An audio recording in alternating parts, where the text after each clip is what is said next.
무서워요. 서상길 목사님 그 부부가 올라오셔서 이렇게 하는데 여러분 표정이 너무 싸늘해요. 그래도 새 가족분들 4분 나오셨을 때는 그래도 조금 얼굴이 펴지셨는데 여러분 표정이 너무 무서워요. 성가대 찬양할 때 제가 이렇게 성도들 이렇게 보는데 왜 저를 째려보시는 분들이 계세요? 인상 쓰고 계세요. 인상 쓰고. 스튜디오스들이 이제 좀 진상 손님들을 만날 때 자기를 부르면 이렇게 뒤돌아 서기 전에 하는 주문처럼 하는 표정 관리 그 매뉴얼이 있대요. 한번 따라해 보실래요? 개구리 뒷다리. 그 리가 중요해요. 리가. 자, 리. 앞으로 저 보실 때는 리 하고 보세요. 오늘 새가족 수료하신 4분 너무 축하드리고요. 제가 유심히 보니까 두주호 성도님께는 성경책을 드린 것 같고요. 나머지 분들은 봉투로 주셨는데 아마 일금 100만 원씩 들어가 있는 봉투를 주신 게 아닌가. 되게 궁금한 거 왜 차별을 하지? 성경책은 알겠는데 나머지 분들은 왜 봉투일까? 그래서 이게 정말 새가족 수료하는 것도 전 제자 훈련 1년 반인 줄 알았어요. 그러니까 나와서 이렇게 하시는 거 보면서 참 좋습니다. 아무튼 축하드리고 교회 안에서 그런 일들이 더 많았으면 좋겠습니다. 제가 3번째로 여러분과 함께 말씀을 나눕니다. 저는 안산동산교회하고 좀 친해서 김인중 목사님이 제가 개척을 2020년도에 서울에 올라와서 할 때 서초동 사랑의교회 옆에 있는 큰수 플랫이라는 장소에서 예배를 드릴 수 있게 했어요. 그래서 난 개척하면서도 서초동에서 예배 드리네. 목회적인 프라이드가 되게 높았던 기억이 나요. 그러면서 안산동산교회 부목사들하고 많이 친했는데 청년부 담당하시는 목사님하고 대화를 하다가 그분이 재밌는 이야기를 하나를 해주셨습니다. 자기 셀에, 우리로 말하면 순이겠죠. 자기 셀에 이 사람은 교회 안 나왔으면 좋겠다, 이 사람은 다른 교회 갔으면 좋겠다 하는 2명의 청년이 있었대요. 한 명은 목포에서 건달을 하다가 올라온 청년이에요. 그러니까 문신이 가득한 청년인데 등치도 크고, 어머니 권사님이 너 깡패짓을 해도 교회는 나가라고, 그러면 내가 봐주겠다 그래서 교회에 나온 청년 하나, 또 전라도 광주에서 부동산 하다가 올라온 청년 하나, 빼빼한 청년인데 일수 가방 같은 걸 늘 여기다가 들고 이렇게 껄렁껄렁 다니는데 그 셀에서 무슨 말씀 나눔을 하려고 하면 꼭 둘이서 졸아요. 그래서 이 목사님이 그 사람들만 없으면 이 셀이 정말 살아나겠다, 이런 느낌을 받으면서 있었다고 합니다. 근데 어느 날 한 기도 제목을 나누는 시간에 전세 자금이 빠지지 않아서 다음 주택으로 가야 되는데 어려움을 겪고 있는 한 자매가 기도 제목을 내놨어요. 의뢰의 그 지체들, 그 셀원들, 순원들이 기도하겠습니다, 기도할게요, 이렇게 이야기합니다.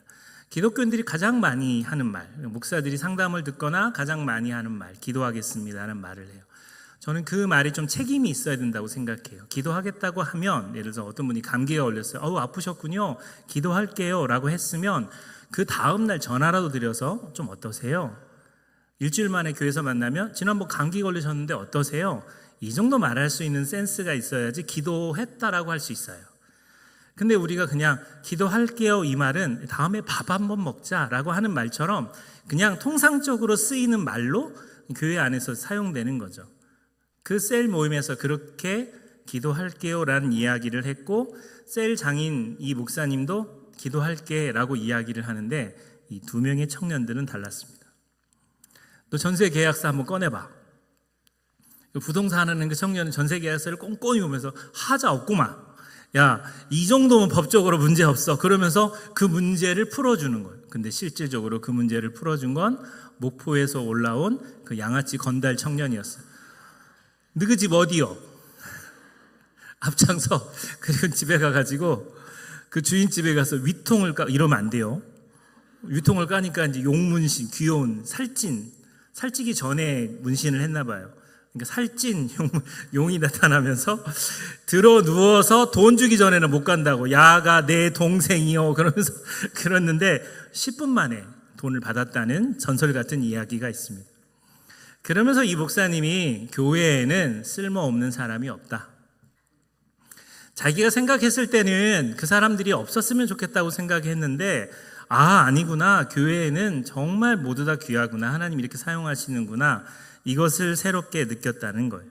사랑하는 여러분, 우리가 이 지구상에서 이 송탄, 평택, 이 송탄에서 남부 전원교회 성도로 같이 예배드릴 확률이 얼마나 된다고 생각하세요? 기가 막힌 확률입니다. 근데 여러분 지금 같이 예배드리시잖아요. 이렇게 교회가 된다는 건 특별한 의미가 있습니다.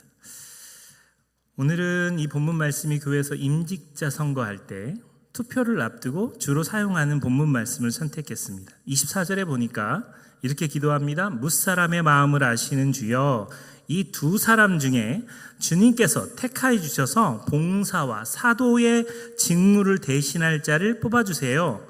이유는 예수님의 12제자 중에 한 명이 배신했죠. 누구죠? 가룟 유다가 배신했어요. 그러니까 여기에 한 명을 대신하는 겁니다. 그런데 이 이스라엘 사람들, 특별히 예수님의 제자들뿐만 아니라 팔레스틴에 있는 사람들은 이 12이라는 수가 굉장히 예민한 수예요. 그래서 11명밖에 없는데 12명을 채워야 되는 게 강박처럼 되어 있어요. 제가 요한계시록 21장 말씀 중에 한 부분을 읽어드릴게요. 12문, 12천사, 이스라엘 잔손의 12지파, 12기초석, 어린 양의 12사도의 12이름이 있더라. 이들에게는 12이라는 숫자가 매우 중요합니다. 그래서 12명 채워야 돼. 이게 이들이 갖고 있던 생각이었어요. 마가의 다락방에 모여서 지금 다른 사람들을 두려워 떨고 있는 이들이 갑자기 뜻밖의 선거를 하고 있는 겁니다.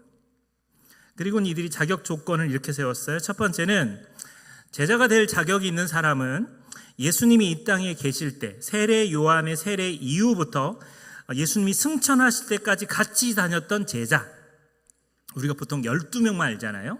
근데 70명의 제자가 있고 그 외에도 예수님을 따르던 제자들이 있어요. 그러니까 70명 중에 한 사람인 사람을 뽑으려고 기준을 잡은 거죠. 두 번째는 예수님의 부활을 증언할 사람, 그러니까 예수님이 승천하셨을 때 그것을 목격한 사람, 이렇게 정해놓은 겁니다. 그리고 선출 방법은 제비뽑기 방식이에요. 제비뽑기 방식. 제가 작년에 미국 여행을 했었어요. 펜실베니아에 있는 랭캐스터라고 하는 지역을 가보면 메노나이트 센터라고 하는 곳이 있는데 이곳에 성막을 체험할 수 있는 장소가 있습니다.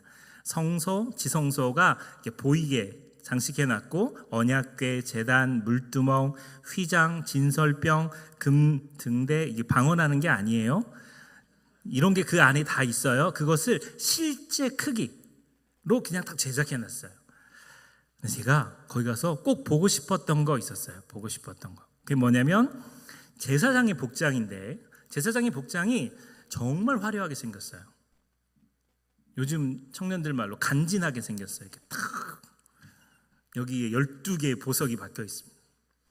웃으세요 좀. 12개의 보석이 박혀 있어요. 그러니까 제사장인 게 저 멀리서 봐도 보여요. 그런데 그 제사장의 휘장 안에 2개의 돌이 있습니다.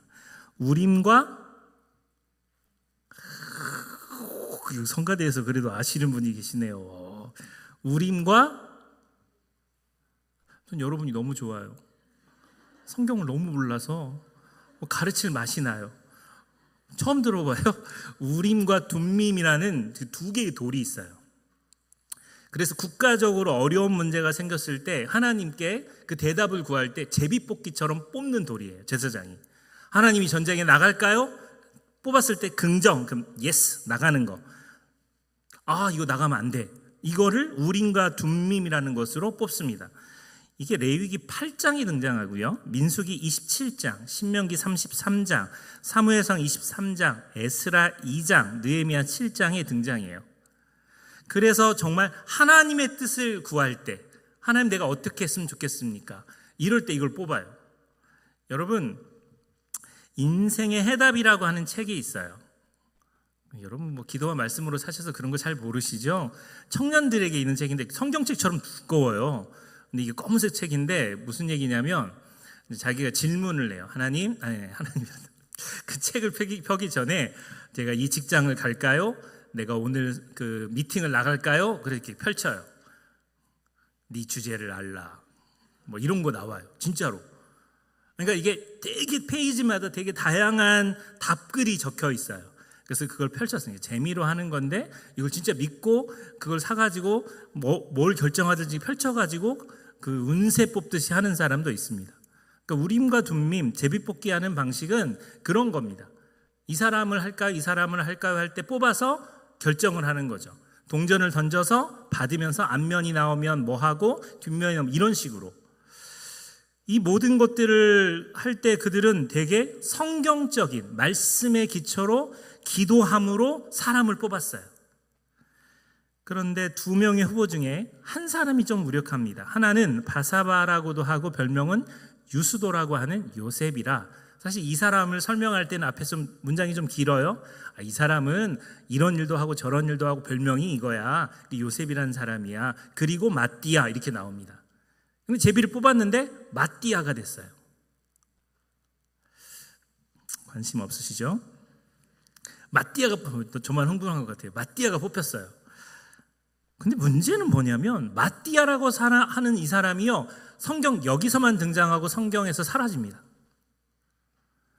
이들이 기도하고 말씀에 근거하고 열린 마음으로 제비를 뽑았지만 마띠아는 성경 어디에서도 활동한 기록이 없어요. 도리어 후보로 나왔다가 떨어진 바사바라 하는 사람, 유수도, 요셉이라고 하는 사람은 활발하게 활동합니다.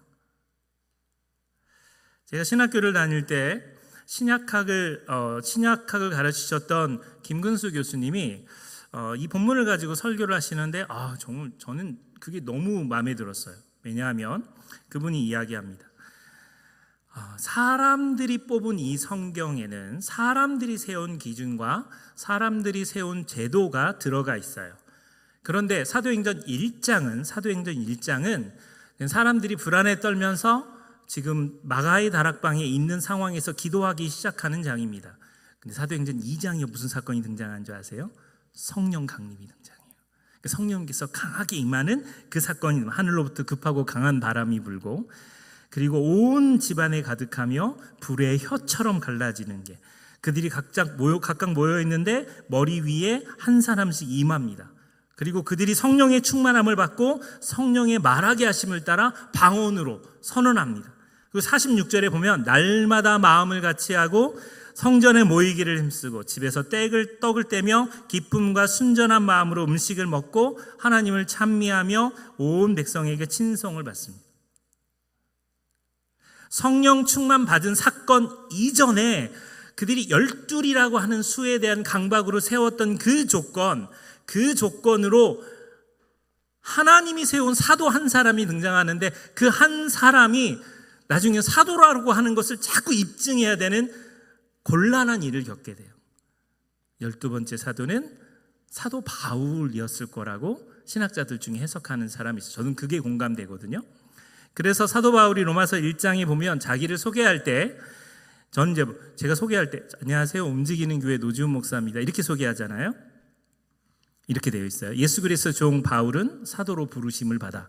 본인이 자기를 소개할 때 예수님의 종 나 바울은 사도로 부르심을 받았다. 고린도전서 1장에 하나님의 뜻을 따라 그리스도 예수의 사도로 부름받은 바울은, 이게 본인이 소개하는 거예요. 갈라디아서 1장 1절에도 이건 좀 약간 좀 되게 치근대고 되게 좀 집요하게 설명합니다. 사람들에게 난 것도 아니요 사람으로 말미암은 것도 아니요 오직 예수 그리스도와 그의 죽은 자 가운데서 살리신 하나님 아버지로 말미암아 사도된 바울은, 이 정도 되면 집착이죠.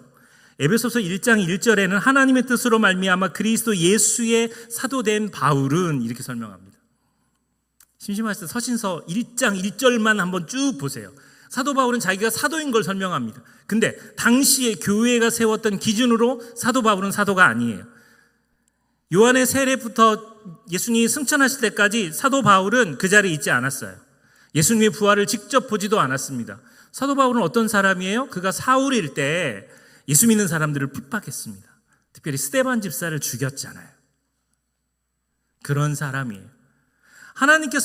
예수님께서는 다메섹에서 이 사울을 만나셨을 때 사울아 사울아 어찌하여 네가 나를 핍박하느냐. 예수님 핍박한 게 아니죠. 그리스도인들을 핍박했는데 예수님이 직접 나타나서 이 사울에게 너 왜 나 핍박하니? 라고 이야기하면서 그를 사도로 세우십니다. 아멘. 그런데 그분이 사도로 부름받았는데, 이건 진짜 예수님께로 직접 부름받았는데 자기가 사도가 됐을 때도 다른 사람들이 인정을 하지 않아요. 왜냐하면 그 제도가, 야, 너 아니잖아. 너 두 가지 조건에 안 맞아. 넌 사도 아니야. 그리고 너 예수 믿는 사람 죽였잖아. 그리고 스데반 죽였잖아. 너는 아니야 라고 이야기한다고요. 여러분, 한국교회에 굉장히 무서운 것은 우리가 지금 갖고 있던 예배의 전통이 미국 교회에서 흘러나왔어요. 앉았다 일어났다 찬송가 부르는 이게 좀 변이가 됐지만, 그래서 미국 사람들은 한국 예배에 오면 되게 편하고 좋아요. 왜냐하면 자기들이 익숙하게 드렸던 예배니까. 근데 우리는 미국 선교사를 통해서 받았기 때문에 이게 변함없이 쭉 이어집니다. 제가 2010년도에 북한의 봉숙교회라는 교회를 갔어요. 간첩 아니고요. 굿네이버스라는 단체를 통해서 거기 이제 NGO 단체와 해서 평양에 넘어가서 그 평양을 좀 보고 올 수 있는 기회가 있었어요. 특별히 봉숙교회는 북한이 가짜로 만든 교회예요. 가짜로 만든 교회. 거기를 갔더니 와, 헌금 바구니가 되게 탐났어요. 이 시스템이 너무 기가 막힌데, 헌금 바구니가 잠자리채예요. 그러니까 우리는 헌금방을 이렇게 돌리잖아요. 근데 그러지 않고 이 잠자리 채를 가지고 이렇게 쭉 갔다가 다시 뺐다가 씩 넘겨갔다가 이렇게 하는데, 야, 이게 옛날 교회, 옛날 우리나라에 전통적으로 했던 그 교회 모습을 그대로 담고 있어요. 예전에 그 풍기는 모습, 전통, 흐름, 습관 이런 것들이 몸에 배어 있죠. 저는 역삼동에 있는 충영교회라는 교회, 그리고 정읍에 있는 정읍성관교회가 제 모교회인데 두 개 다 일단은 대형교회, 큰 교회예요. 그 교회를 어렸을 때 다니면서 숨 막힌다. 특히 충영교회는 숨 막힌다. 아멘도 못해요. 믿으십니까? 그러면 아멘 이렇게 해야 돼요. 누가 아멘 이 정도만 하면 옆 사람이 째려봐요. 방언 기도는 뭐 아예 못하고요. 무슨 예배 시간에 그렇게 하는 걸 전혀 허용하지 않아요. 제가 20대 초반에 서울의 상경에서 그 대형교회를 다니다가 여의도 순복음교회 갔어요. 와, 시끄러워서 예배를 못 드려요. 시도 때도 없이 주여 하고 아멘 막 이렇게 하는데, 와, 이건 난 뭐 돗대기 시장에 온 것 같은 느낌인 거죠. 그 중간 정도면 정말 좋겠다, 이 생각을 되게 많이 가졌어요. 그래서 온누리교회라는 교회를 갔는데 그 교회 갈 때마다 제가 참 많이 울었어요. 예배가 너무 자유로워. 그리고 사람들이 거기서 너무 자유로움 속에서 만끽하며 하나님을 예배하는 거예요. 저는 여러분이 교회당에 딱 들어가서 앉으면서 그 평안함을 누리시면서도 일주일 동안 세상에서 찌들었던 얼굴 표정을 그대로 갖고 계신 것을 이해해요. 제가 느꼈던 살기, 이 청중 쪽에서 느껴지는 그 살기, 오늘도 뭐 성가대는 막 빨간색 옷을 입고 막 인상 쓰고 젊은 살기. 근데 이게 대한민국에 있는 한국교회의 거의 대부분은 이 형태로 예배를 드려요. 그래서 선교사들이 와가지고 왜 한국교회 성도들은 이렇게 인상 쓰냐고, 세상의 모든 죄를 다 가지고 오신 것처럼 그런 걸. 그래서 한번 연습해 봅시다. 이렇게 해도 여러분 살기가 느껴져요. 교회 안에 이런 제도, 습관, 몸에 배어있는 것들이 가득하니까 젊은 사람들이 그 적응을 잘 못하는 겁니다. 우리는 익숙하니까, 예배드린 게 익숙하니까. 오늘 이 제도적인 어떤 이 담이, 사도 바울이라고 하는 사람이 주의 일을 감당할 때 방해가 되고, 그리고 자기가 사도가 왜 됐는지, 이 사도권은 너희들은 준 적이 없지만 하나님이, 예수님이 나에게 줬다라고 설명하는 이 설명을 볼 때 좀 마음이 좀 답답하고 아픈 마음을 느낍니다. 우리 교회는 그런 것들이 무너져야 돼요. 교회들이 그런 게 무너져야 돼요. 술, 담배 피는 사람 교회 와도 돼요? 여러분 아주 강경하게 안 된 침묵 시위하시는 거예요? 성경에 술, 담배 피는 자는 교회에 오지 말지니 그가 오면 7일 동안 교회가 부정할 것이다. 그런 말 없어요. 심지어 예수님은 세리와 죄인과 창녀들과 함께 어울리셨어요. 그러니까 교회 안에 그런 사람들 들어와도 돼요. 술 먹고 담배 핀 사람도 들어와서 예배 드릴 수 있어요. 근데 문제는 있다고 말은 하는데 담배 냄새가 나면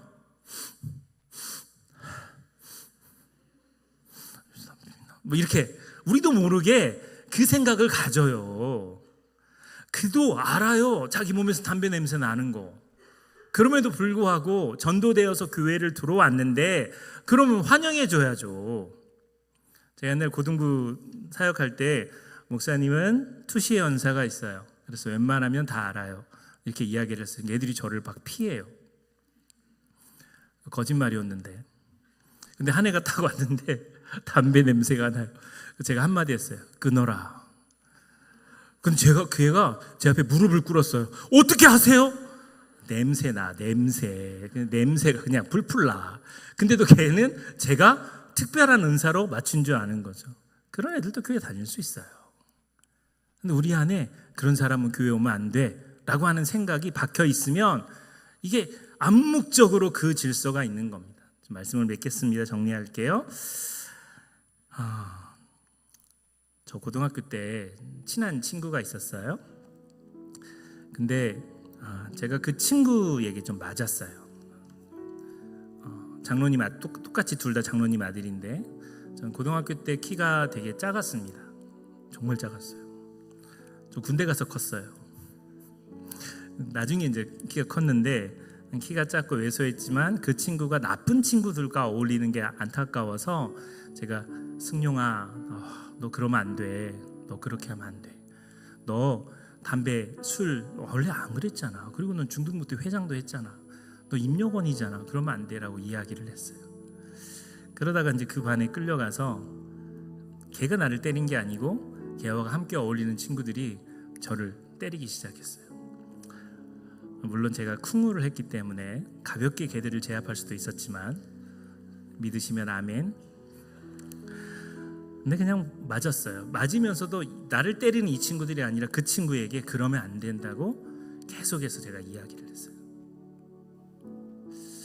근데 내가 매를 맞은 그 수치심, 그 친구에 대한 배신감, 이게 계속 마음속에 남아있는 제 안의 상처였어요. 지금도 가끔 제 아내가 저한테 뭐 주려고 이렇게 손만 들어도 이건 진짜 농담입니다, 여러분. 또 집에 가서 또 목사님 맞는데 그러면 안 돼요. 제 안에 그런 상처 마음이 있었거든요. 세월이 흘러서 40대 한 중반 정도 됐을 때 모르는 낯선 번호로 전화가 하나 왔어요. 저 전화를 받았어요. 노지훈 목사님 핸드폰이죠? 그랬더니 네. 나 승용이. 네? 나 승용이라고. 이승용? 야 승용 너 되게 반갑다. 야, 어떻게 지내? 막 그러면서 되게 반갑게 인사를 한 거야. 옛날 기억은 하나도 없고 너무 반갑게. 근데 그 승용이가 그러더라고요. 지난주에 우리 교회 부흥회가 와서 장로님 아들이니까 교회를 나갔죠. 공군에서 이제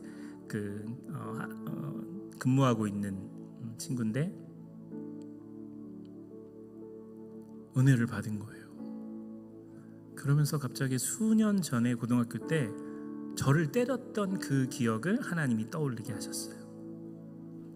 이 친구 진짜 몇 번 망설이고 하다가 전화가 미안하다. 지훈아 진짜 미안하다. 근데 내가 너 그렇게 해서 너무 미안하다. 근데 많이 아팠지? 미안해. 사실 네가 나한테 유일하게 술 먹지 말라고 담배 피지 말라고 그렇게 이야기해준 좋은 사람인데 나 알면서도 그랬어. 미안해. 둘이서 45살 나이 들어서 그 수학의 너머로 같이 펑펑 울었어요.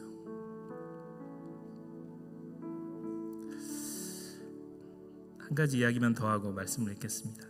제가 좋아하는 목사님 중에 동안교회 김동호 목사님, 높은뜻 숭의교회, 높은뜻 동안교회 무슨 이렇게 교회들이 많지만 그 목사님이 유명하지 않을 때 제가 군 생활할 때 그분의 설교 테이프를 당회가 카피를 해서 이렇게 군 선교록 많이 보냈어요.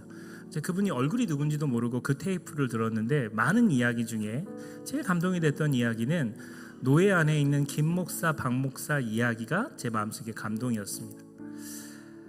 두 분은 만날 때마다 싸우고 노예 안에서 마이크를 잡고 안건 때문에 싸우는 거예요. 김 목사님이 나와서 이야기하면 곧바로 박 목사님 나와서 그거는 그렇게 하면 안 됩니다 라고 이야기하고, 또 김 목사님 나와서 그건 법입니다 라고 이야기하면 둘이서 치열하게 싸웠어요. 앉아있는 목사님들도 은혜도 안 되고 저분들 맨날 싸운다고 그러면서 세월이 흘러갑니다. 노예 안에 만나도 길거리에서 만나서도 두 목사님들은 목사지만 서로 바라볼 때마다 으르렁거리고 인사도 하지 않았어요. 그러던 중에 박 목사님이 암에 걸리셨어요. 그리고 살이 쭉쭉 빠지기 시작합니다. 한 15kg가 빠졌어요. 노예 안에서도 기도 제목이고 각 교회마다 그 목사님에서 기도하는데, 그렇게 세월이 훌쩍 지나가는데 어느 날 노회장님에게 이 박 목사님 부탁합니다. 나 김 목사님 만나고 싶어요. 그래서 김 목사님을 이 노회장님이 추천해서 박 목사가 한번 만나재, 얼마 안 남았는데 한번 얼굴 보러 가자고 설득해서 병실로 데리고 가요. 그리고 문이 탁 열렸는데 자기가 그렇게 싸우던 박 목사님이 진짜 뼈밖에 남지 않는 모습으로 앉아있으면서 환하게 웃으면서 자기를 이렇게 환영해 주는 거예요. 김 목사님이 못 들어가더래요. 미안해서 못 들어가더래요. 그리고 두 분이 손을 잡고 서로 미안하다고 펑펑 우는데, 박 목사님이 나 마지막 김 목사님 부탁할 게 있는데, 나 죽으면 당신이 장례식을 인도해줘. 당신이 내 장례식을 좀 인도해주면 좋겠어. 이게 내 소원이야. 여러분, 박 목사님의 장례식 때 김 목사님은 설교를 하면서 설교를 한마디도 제대로 못했어요. 엉엉 우시느라고. 노예장으로 치르는데 모든 목사님들이 다 우는 거예요. 그게 진짜 교회라고 생각해요.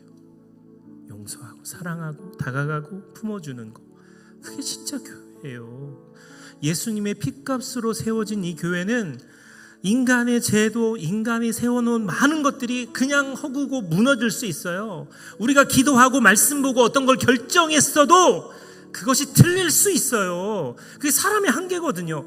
그래서 교회는 성령 충만해야 되고 교회는 성령으로 가득해야 돼요. 그러면 성령께서 우리에게 말씀하시면 들에 피는 꽃들도 예뻐 보이고, 지나가는 아무도 모르는 사람이지만 그 사람 볼 때 그냥 미소가 지어지고 인사하고 싶은 마음이 드는 거예요. 그게 진짜 교회인 거예요. 사랑하는 여러분, 우리가 성령 충만할 때 서로를 사랑하게 되는 겁니다. 응어려진 거, 아픈 거, 그리고 교회에 못 나오는 사람들에게 손을 내밀고 괜찮다고 말하고 품어주는 거, 이게 진짜 교회가 해야 될 일이라는 겁니다. 이 시간 우리 같이 기도하겠는데